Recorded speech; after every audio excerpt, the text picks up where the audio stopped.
You've probably noticed that I haven't done any videos regarding Trump. The first reason is that it's hard to get too worked up about any of this, mainly because none of this has been a surprise. Not even the fact that it's Donald Trump. It was obvious this clown was bucking for a presidential bid back during that tired birthers stunt he pulled years ago. The second reason is that, frankly, I see nothing but upside in Trump becoming president. You heard me right. Not because he's going to do anything for black people, but rather because it will make my job of promoting black empowerment far easier.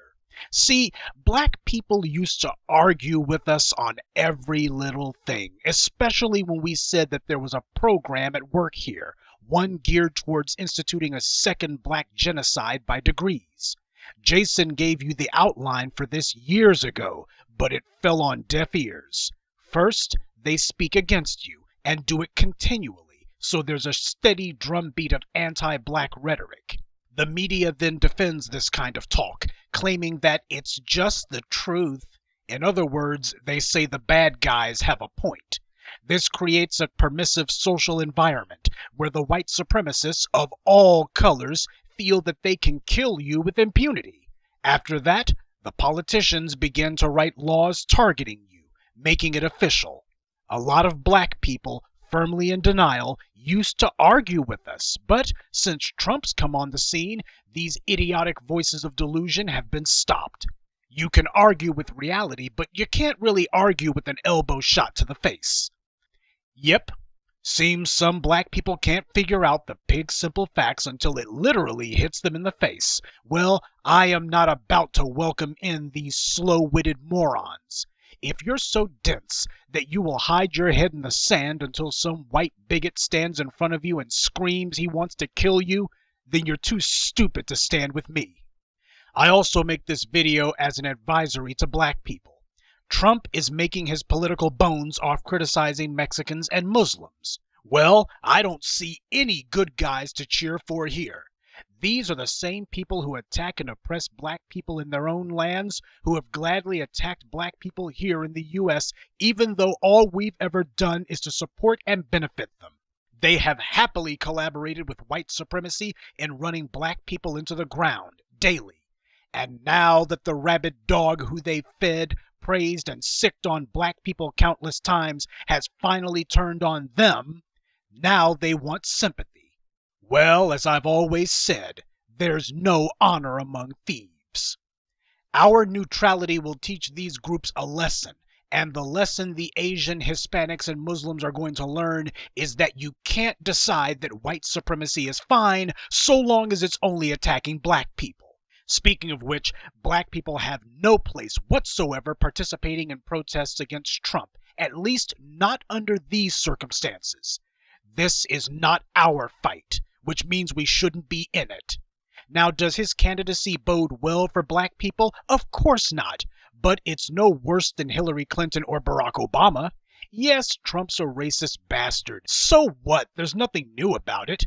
Whatever your would-be nightmare scenario of a Trump White House is, all of those things are already happening to us right now and have been for 20 years. So what are you getting scared of Trump for?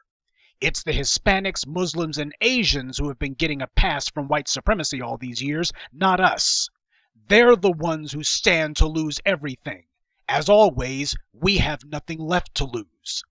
The people trying to get blacks to fight Trump are using black people as their crash dummies, as usual. Or haven't you noticed it's pretty much only black people who are getting spat on, pushed around, and beaten at these rallies?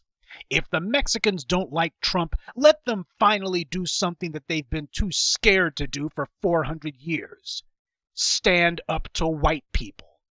In Latin America, the whites own everything, and the mestizos, who are at least 85% of the population in any given Latin country, own nothing. You would think they'd hate the white ruling class, but they don't.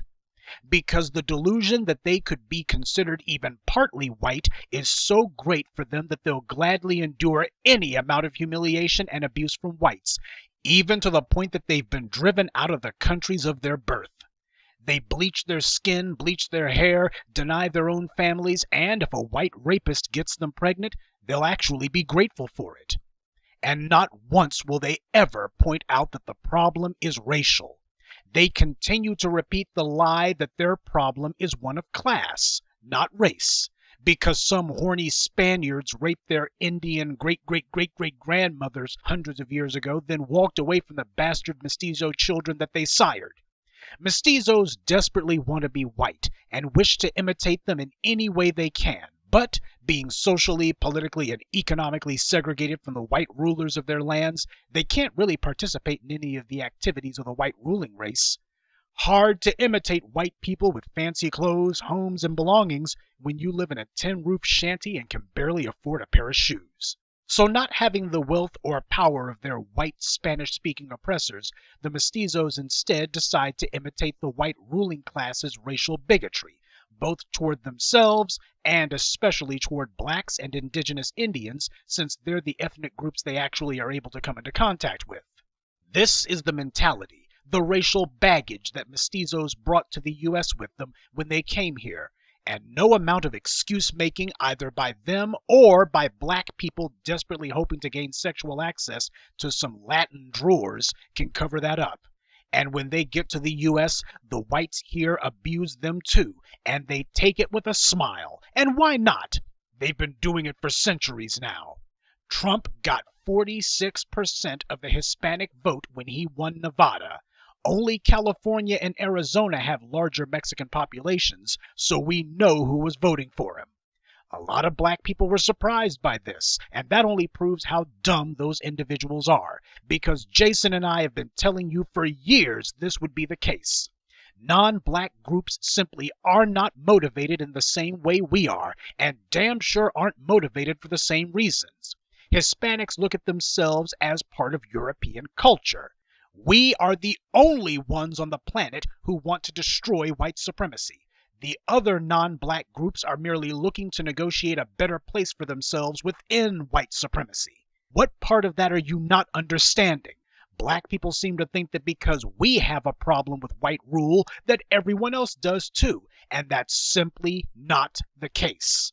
Because Trump's constant downing of Hispanics is precisely what the white politicians and businessmen who rule Latin America have been saying to mestizos down there for centuries. They have already been mass deported out of Latin America. They aren't really that surprised, or offended for that matter, to be mass deported right back. Because when push came to shove, the mestizos fled from less than 2% of the population.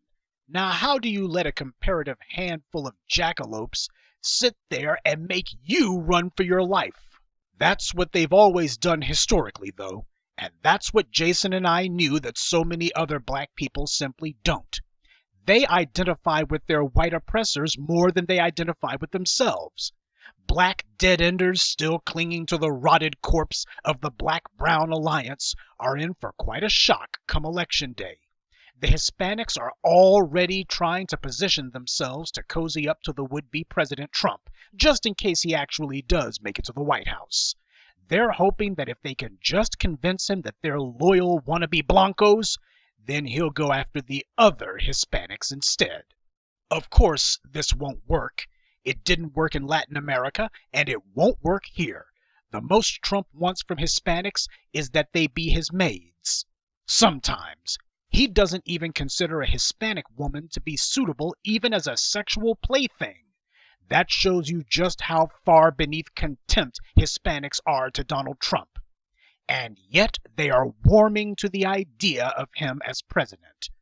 Black people have no idea of the swamp of self-hate and anti-black hate that they're jumping into when they call themselves protesting at these Trump rallies. Because the only thing the white media or the political opponents of Trump do is talk about Mexicans and immigration and occasionally Muslims. Nobody says a word about Trump's long-standing anti-black racist rhetoric. No matter how many black people get themselves beaten up protesting Trump, the white media and your would-be non-black fellow travelers are not about to make this about Trump's racism against black people. So what the hell are you doing? These guys are allowing themselves to be used, and there's no excuse for it. If you want to dump on Trump, I'm all for it, but only in the context of how it relates to black people. Politics is about power, not sentimentality. You only draw alliances when it suits your interests, and only when you have the ability to punish those who break the alliance. Black people are on our knees, in no small part due to Hispanic collaboration with white supremacy. And you can't make alliances on your knees. The Hispanics' fear of mass deportation hasn't made them one iota sympathetic with black people here, or even Haitians being illegally mass deported from the Dominican Republic. Quite the opposite. They've taken the side of the aggressors against us time and again. So let's exercise some astute hindsight and some shrewd foresight. As intelligent black society, we are not supposed to be getting involved in third-party disputes. Nothing Trump has said warrants us to stick our necks out for Mexicans or Muslims or anybody else for that matter, because they damn sure haven't been sticking their necks out for us. We've made this mistake far too many times in the past to still be doing it now. When you side with white supremacy, all you've done is to set yourself up to be its next victim. They've made their beds. Now let them live in it.